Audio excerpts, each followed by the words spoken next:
sometimes I'm at the point where I want to say, who am I? I'm God. I'm God.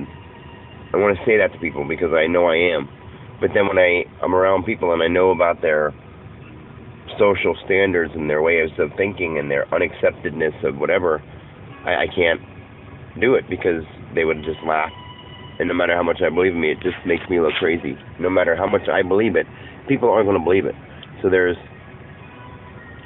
because everybody is.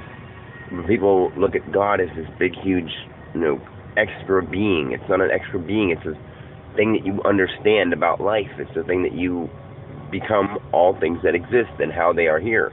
And you understand it in a way that other people, you just can't put it into words. And once they get it, they get it. And then you can see each other with this ultimate undying love. And it doesn't turn into a sexual thing anymore. Like, I don't know. I haven't been thinking sexual at all.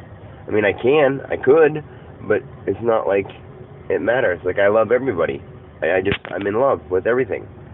I get out of that vibration when the things around me seem like nothing but negative, because I can't stay positive when everybody is down around me. Like, and I have that happen a lot. So I'm trying a lot, but I can't help it. Especially if everyone seems lazy or doesn't want to do anything together or argues or talks about how crappy the world situation is, or Trump's wall, or all this kind of crap. Who cares? I mean, I don't care.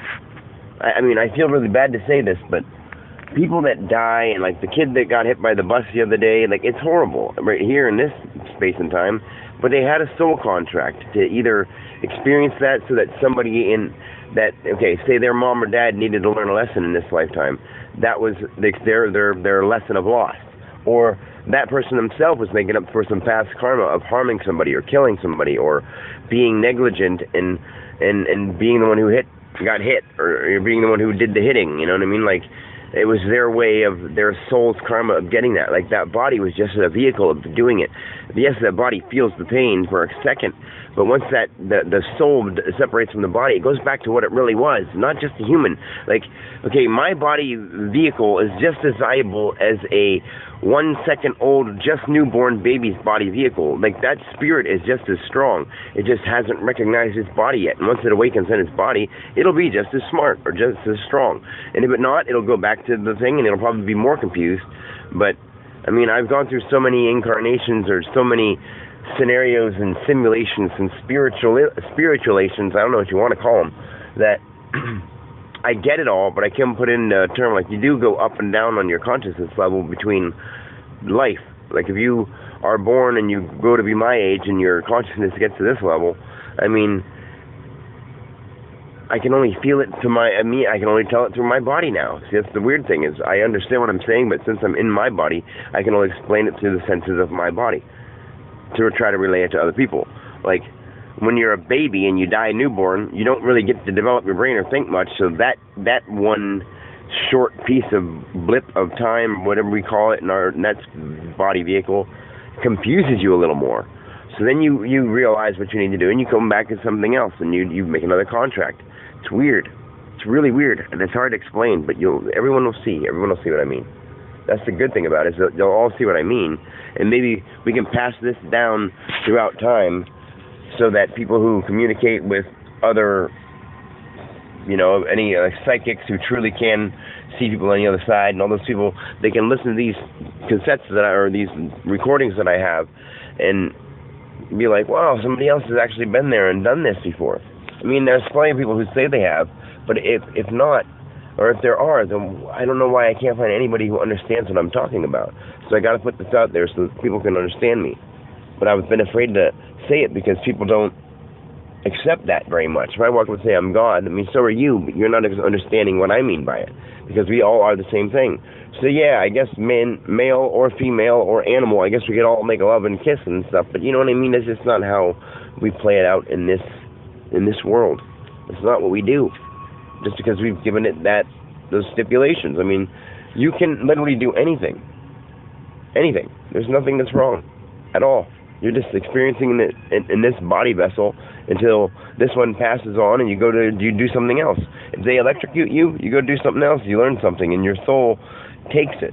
out of this body vehicle. Like, you drive this car, you learn how to do this. You drive that machine, you know how to do that. You go do this thing, you learn how to do that. You take a course on whatever, woodworking, you know, you learn how to do that. You go a job at fast food, you learn how to make a certain kind of thing, you learn that. You go to a job of construction, you build something, you know how to put in doors and windows, you learn that. Like, each body gives you a different kind of lesson, just in little things like that. And we think it seems like so massive because we can live to be so old, like 90 or 100. But that's nothing. It's a blink. It's a blink of an eye. It's nothing. I'm not saying it means nothing in our sense. I'm saying that the pain and the hurt and all that stuff is there to be experienced. And once you experience it, you can either, you know, realize that it's just your vehicle. You need to start taking care of your vehicle. You know, change your oil. You know, give it rest. Treat yourself good. Keep yourself clean. Don't put yourself into harmful positions. People do it anyway. I still do it because I want to make a difference and I want to stick out.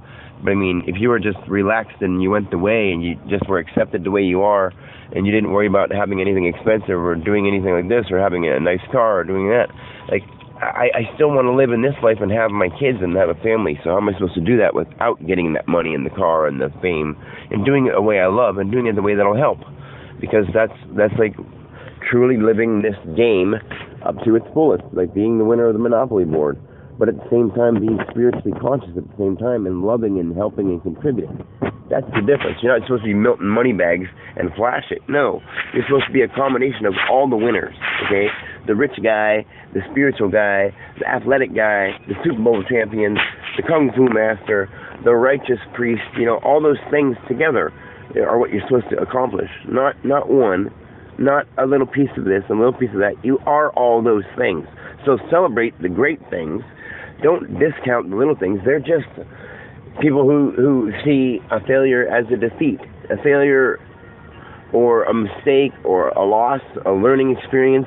They're all the same thing. They're just another piece of things to learn. You got to learn the good and the bad in order to experience this whole human game. That's all it is, guys. It's like really simple, but it sounds like it can't be that simple, but it is.